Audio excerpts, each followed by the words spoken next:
Hi, you are on the go with Tiffany Patton, and I am taking you to the Cinetopia Film Festival, where we are featuring the film 1982. And it features no other than actor Hill Harper. We'll be speaking to him a little later. And we also ran into Coleman A. Young Jr. He is now senator, and we'll find out his views on up-and-coming Detroit. So make sure that you stay tuned, stay locked. You are on the go with Tiffany Patton. Come on, let's see what's happening. Let's get on to go with Tiffany Patton. On to go with Tiffany Patton. Yeah. Come on, let's see what's happening. Yeah. Let's get on to go with Tiffany Patton. On to go with Tiffany Patton. Yeah. What a lot of people, I don't know if they know, but your mother was the first black anesthesiologist. One of the first African-American female yes, anesthesiologists in the country, among the first. Yes. Mhm. How does that make you feel? Well, it inspires me. You Yes. know, at the end of the day, she's a trailblazer. She's someone who, at a time when, first of all, she came from a small town in South Carolina. Secondly, at a time, if a woman was thinking about the medicine profession, whether she was black or white, they were becoming nurses at most, candy stripers and nurses. They certainly weren't becoming doctors and physicians. And for her to come from small town South Carolina to becoming an anesthesiologist, which is actually a more scientific Yes, it piece is. Yes, of it being is. a doctor. Yes. So that's, it's rare, Yes. and so she is a trailblazer. She's an amazing woman, and it inspires me to attempt to be a trailblazer as well. Now, in your book Conversation, Yes. you say it's 3 important things to have relationships with. Relationship with yourself, with the other person, and with the community. Yes. 1982 shows that in many different ways. How important is that truly in today's society? Because a lot of times relationships aren't what we want them to be, and there's a lot of broken families. Oh, without question. I mean, we're looking across. If you look at across the country in the African American community, you have 3/4 of all young people being raised by a single parent. In most cases, the mother. It's a shame, because that creates a lot of problems. One, financial. To have the financial foundation of 2 incomes in a household is much more powerful. When you have kids, there's always a financial strain. What are the number one things that couples argue about? Money. Well, they're always having 2 parents in the home. There's a benefit to that. It's not just about 2 people supervising a child. So the film represents the idea of fighting through the problems, keeping the family together, and I love that message. I love the idea behind it, and Right, hopefully because we can the see more of that, and hopefully the film can inspire that. There's a part where you say, I'm not going to give up on my wife. We don't see that enough. No, we don't. And that But we also don't see enough of, I'm not going to give up on my man or That's my true. husband. That's So true. it goes both ways. That's In this true. film, that's the story. That's but true. we need to see the other story too. We see, kick him to the curb, girl. Yeah, He ain't good enough for you. We see that all the time, That's right? true. That's true. Rather than saying, you know what, we're all flawed. Yes, we are. Nobody's perfect, and I'm going to fight for you because you're the parent, man or woman, of my child. Or I'm going to fight for you because we need each other. You know what? In conversations, you said something very interesting. You said, what do you want in a relationship? And you were asking this women, and they said certain things, and you said they asked or answered in the Denzel Washington plus yada yada yada. Right. However, you said, well, write down who you are. And then you said, well, that's not realistic because you're flawed. Elaborate just a little bit on that. Okay, what that was it was a study that I did, and I was interviewing someone. I first asked them, please describe yourself as honestly as possible. How much debt do you have? What kind of job? What do you earn? Relationships, how many people you've been with, all these personal questions. And then later on, so they didn't realize there was any connection, months later, I asked the same person, well, write down your man, and then you'd always ask the question, what do you want in a man? They say, I want someone who's equally yoked. Yes. You hear that all the Yes, time. yes. I want my equal. I want my partner. But what you realize is that they wrote down 2 different things. They needed to write down someone who's just as flawed as them if they want their equal. Someone who has credit card debt. Someone who doesn't earn those figures. Someone who has a car note. Someone who has been in broken relationships and has been hurt and has baggage. Yes. Someone who, so we're all flawed going in, but the idea is dating potential. That's the whole idea. And I think that in the film 1982, the lead character, Tim Brown, he stays with his wife because he made a commitment. Also, he sees the potential. Yes. Getting through the problem, And he's not perfect either. I mean, he's not as exciting as she needs him to be. He has to maybe be more of that. Clearly she wanted a little bit more excitement in her life, and he wasn't that. So maybe he needs to step up in that regard, but that's a relationship in progress. Okay, so tell us what we can do, all of the people who are watching, yes, to get this film in theaters. Well, we gave an assignment tonight, and that was to look up, and I wish I had the number with me. I don't. The Weinstein Company's number in New York City. Do you have it? Yes. Please tell him. It's a 212 number. Call Harvey Weinstein's office and ask him to distribute 1982 and say that he needs to personally see the film. Harvey Weinstein. We are going to bombard him because we want to see this movie. Yes. Thank you so much. Thank you This so was much for wonderful. what you do. Keep having an impact. Yes, I will. Thank you. I had the privilege of years ago in my career, early on, doing a film with Spike Lee called Get on the Bus. And Spike had, it was like my first break, in terms of a studio film. And Spike had a rule on the movie that even if you weren't in those scenes, that you had to be on the bus because, the way they're shooting, you're still on the bus. And my character had the privilege of sitting next to Ossie Davis throughout the film. So there would be days on end, and I didn't realize this at the time, the magnitude of the blessing. There would be days on end where he would tell me stories about working in the 40s and 50s in black theater in New York with Godfrey Cambridge, with Ruby, and all of these things, the Negro Ensemble Company. And he represented, and she represents the best of what I believe an artist should be. The Paul Robeson type of ideal. The idea that you can be an activist, that you can be an artist, that you can be a person of thought and thinking and try to help your community through the art. And she still does that in her 80s. So it's just amazing. Okay, so I love Ruby. Thank you for pointing out. And I'm going to tell you a little secret. I don't think we've mentioned this in any of our screenings, but it's just the way the editing process goes. Her role was bigger, but it got cut down a little bit out of storytelling necessity, because in the original script, you see her deterioration and she dies. But we just decided it was just too much for him to take. A guy could only take that much. And we're like, he can't handle his mom dying too. It's like, it would send you over the edge. You wouldn't believe it. You'd be like, I can't believe it. And so we couldn't kill her off. And I love that we don't.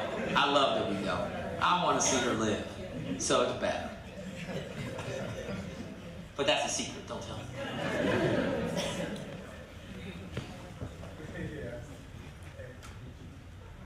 You kind of touched on the issue of money. What was the budget for the film and how was it financed? The budget for the film, Tommy doesn't like to talk about it. I don't know the exact number, but it's under $1 million. And it was financed by an angel investor. Wow. He was one of the investors in the film, and about 3 weeks before the film was going to be made, a piece of financing fell out. And Tommy called him and said, hey, this movie's not going to get made. Will you step up and finance the rest? And he did. And that's another reason why it's so important in my mind to figure out a way to get this film distribution. Because people like that, who do it the right way, in other words, get behind young filmmakers, take an inordinate amount of risk. This guy bet on the right movie. He bet on the right filmmaker. And it's a great piece of work. And he deserves to not lose his shirt on his investment. He should at least break even. Because he did the right thing. I love angel investors because if he makes his money back, I think that he will invest again. And so that's it. Between $500,000 and $1 million, which is very small for a Hollywood budget. Yeah. I wanted to find out if the producer was permanently paralyzed, because the movie was kind of a cliffhanger. I didn't know if she was temporarily recovering or if that was a permanent situation. Okay, so there's four? Q. There's 4 things that Tommy took license on, okay, in the story, for storytelling purposes and for bigger message purposes. 1, as I mentioned before, he changed boy to a girl. 2, he was never actually shot. Tommy wasn't. 3, the 4th, I'm going to mention the 4th one. I know the 4th one, Q, but what's the 3rd? Oh my God. I know it's 4th. I know it's 4th. 4th one's a big one. Yeah. Ruby Dee didn't die. That's right, Ruby Dee didn't. I can't remember what the 3rd one is. But the 4th one, the big one, is Tim Brown, the character I played, didn't exist. He grew up in a home without a father. And he wrote the script. This is a powerful thing. He wrote the script out of this desire to wanting to have had a Tim in his life. Wow. He wrote it saying, this is what I wish I would have had dealing with this. And it's, you know, it's a powerful thing. It's a powerful thing. And it's how he dealt with it. He went inside and imagined this father in his life when he was young, going through all this pain. And that's how he got through. Does that make sense? It's pretty powerful. The other thing I know, it all didn't take place just in 1982. It was a longer span of time of his mother's descent and, you know, his grandmother raising him and all these other He chose 82 because Tommy it really happened in the later 80s. But with 82, people didn't really know what crack was. And it was really, 82 was the inception of crack cocaine entering the black community, and when the descent started in the community to reflect that. Mr. Harper, I want Yes. to know, did the mom recover? Yes, great question. She did recover, yet Tommy and her had a strained relationship, and it just shows you the power of art. What happened was very profound. This film debuted at the Toronto International Film Festival. He invited his mom to the film. She watched the film, and at most of these Q&As, I probably should have had him email me the letter she sent. At most of these Q&As, he reads the letter that she sent. And what's profound about the letter that she sent, this film has done more to repair their relationship than anything in the past. And what she said in the letter was amazing. I went with an open mind, focused on Troy and Hill the second time. And even if I say sorry 1,000 times, it wouldn't be enough to erase your pain from the hurt I caused you during my addiction. It was Troy who fed off of your emotions and made it so real for me from your eyes. Job well done. In saying that, just thinking about the movie brings tears to my eyes. I never want to hurt you. You must believe that. I really thought that when I was going through it, I was only hurting myself, but in reality, I was hurting all of those who love me. Thank God I'm no longer that selfish person. I know I can't make up for what I've done and failed as a mother, protecting you, but I pray we can work from this and begin healing. You opened up a part of me that I was numb to. I love you, Mom. Oh, wow. How you doing, sir? I'm James Hello. Smith. Hey, man. Now this is for acting. What are one of the things that you do when you're trying to like remember a line or really get in the character? Because I want to just try to understand this.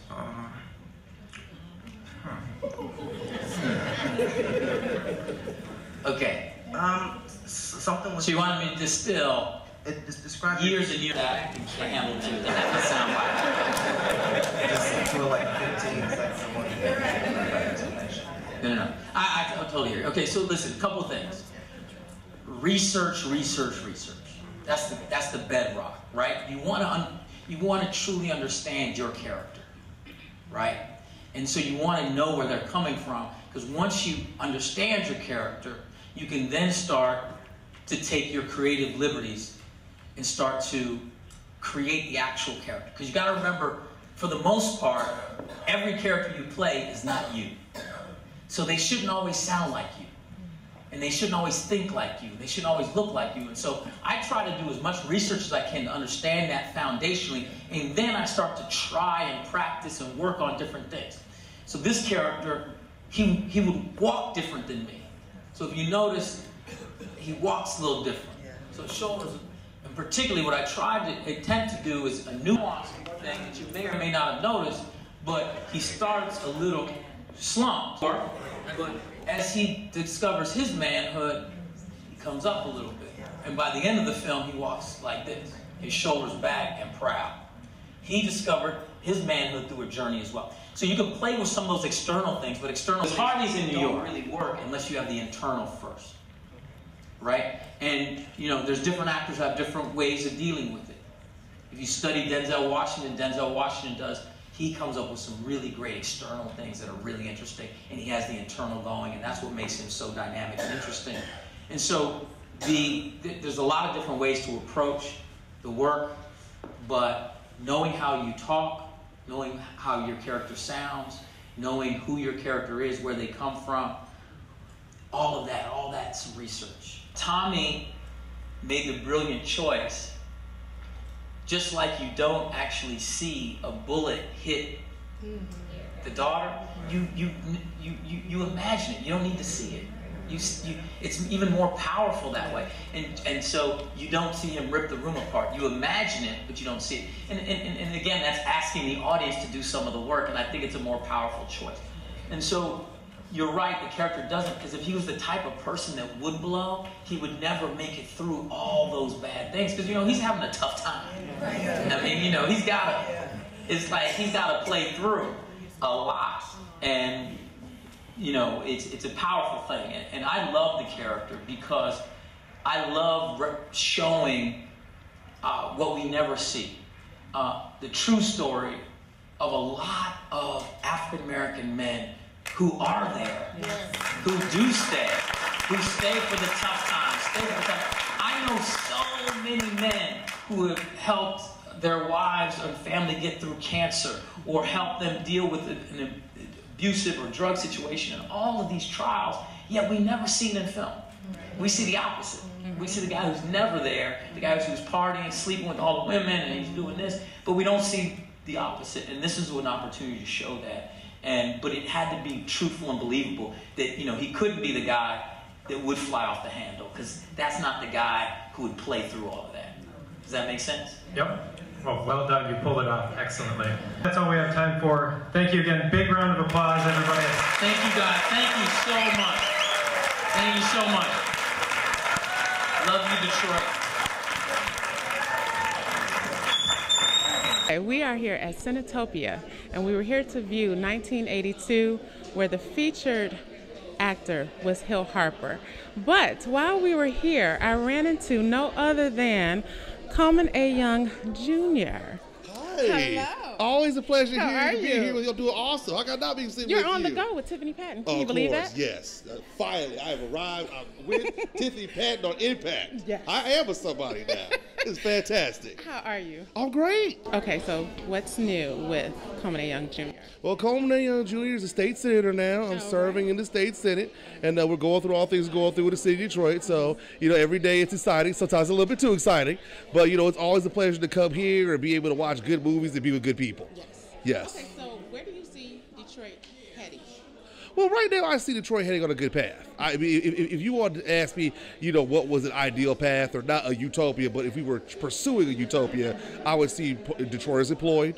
I would see insurance be affordable. I would see the environment be clean. I would see us have the best schools and the best neighborhoods. And I think that's where we're going. I think there's certain things that we can do to go further than we're doing right now, but I think we're on a good path. So I think that's something that we would do. I also think employment, I think, is a major issue. We're at a 48% unemployment real. I think we got to change that. I think we can have better schools. I think our kids should be learning right now. But more importantly, I also think that we got to do something about the crime as well. I think that's a major issue. We live in the city of Detroit right now where you have mothers burying sons, you have fathers burying daughters, you have parents burying their children. That should not happen. And so I think that we have way too much loss of life, and that is something that's got to be stopped if we're going to be a thriving city, if we're going to live up to the motto of the city of Detroit, which is we shall hope for better things, it will rise from the ashes. Okay, so lastly. Yes. Your father. Yes. Adored him. I miss him. I just adored his oomph spot. Yeah, I he think. said it. Yes. Straightforward, no chaser. No chaser. Yeah. If somebody asked you what trait you have of his that is most seen on a day-to-day basis, what would you say that would be? Man, that's tough. I like to say I got them all. You know what I'm saying? But I personally think one of the things that I inherited him that I try to live up to is his willingness to stand up for what's right and to speak truth to power. Sometimes in politics, you got people, using power to subvert or to suppress the truth. And I think right now what my father did better than anyone was he stood up for his people, and he's willing to give the shirt off his back so his people can have more. And I think that's something I try to live up to every day. Well, I thank you so much for being on the go with me. Always a pleasure. On Impact Television, the best place, the best news work. If you're not watching Impact Television, you're not somebody. Everybody who's anybody is watching Impact TV. And they're watching On the Go with Tiffany Patton, right? Especially On the Go with Tiffany Patton. That's the superstar of Impact. I thank you so much. Thank you so much. Always a pleasure. Wonderful thank day. you so much. You have been watching Coleman A. Young Jr. with us on Impact.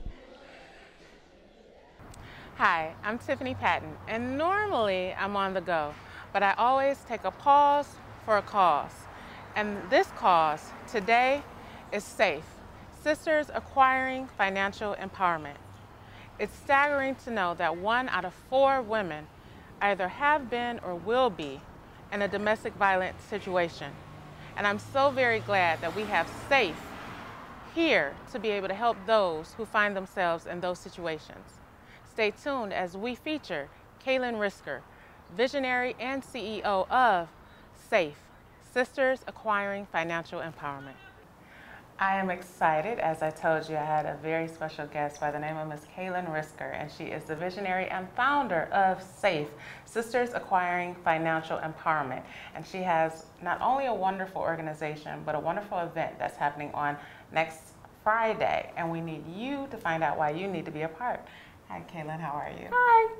Okay, so tell us a little bit about SAFE and what it is and what type of organization it is. Yes, definitely. Well, SAFE, Sisters Acquiring Financial Empowerment, helps survivors of domestic violence to become financially self-sufficient from abuse. Okay. So we help survivors of domestic violence with challenging situations such as how do you seek work if you're being stalked? And how do you maintain or grow or start a business if you're in a volatile situation? How do you protect your personal assets? How do you save money to move and get a place or car or something that'll help you to gain independence from an abusive situation? Unfortunately, in the city of Detroit, there's only one domestic violence shelter with 68 beds. So we come with different strategies to help survivors to stay safe, but then make the moves that they need to make to become independent and to be self-sufficient and to have their own economic resources to move forward without abuse. 1 in 4 women are actually affected by domestic violence in their lifetime. That statistic is staggering. So it takes organizations like SAFE to help the situation. Okay, so, and we mentioned that earlier, that 1 out of 4, and that blew me away when I researched that. How can we help? Well, there's a lot of ways that individuals can help. First off, when you hear something on the news or you read something in the paper, not automatically feeling that it's the victim's fault. I feel that there needs to be a cultural shift where we're holding the abusers accountable. Why are you abusing? Why are you hitting? Why are you emotionally, mentally, economically restricting someone and trying to gain that level of power and control over another individual? That's actually the root problem, is getting back to the basics and stopping it from happening in the first place. The second thing that community members can do is to know that there are programs like SAFE, and if you need our services, to call us. Our number is 800-757-4919 to seek help and resources, etc. Models, mark your calendars. Trey's Cosmetics and Skincare Model Search is coming to Columbus, Ohio on July 26, 2014. Ladies, have you heard about Trey's Cosmetics and Skincare's Model Search? Trey's Cosmetics and Skincare is a new, exciting, vibrant, and chic makeup line that will be launching this year. We are looking for models 18 years of age and up from all ethnicities. Trey's Cosmetics will have a sophisticated line for women 40 and over, so please do not limit yourself. If you have it, come on out. There's no discrimination on age, height, weight, or color. The model search will be held on Saturday, July 26 at Trinity Baptist Church, located at 461 St. Clair Street, Columbus, Ohio 43203. Registration will begin at 9 a.m. and the registration fee is $35, cash only. Several models will be offered contracts, and the grand prize winner will receive $25,000 cash, a 2014 Kia Soul, a contract with Trey's Cosmetics and Skincare, and be the face of our brand. 8x10 professional photo or comp card is necessary. If you are unable to obtain a professional photo, a professional photographer will be on site for a fee of $30, cash only. If you have any questions, please call us at 844-244-0610 extension 2 or extension 6, or email us at treyscosmetics@gmail.com. Hope to see you on July 26th.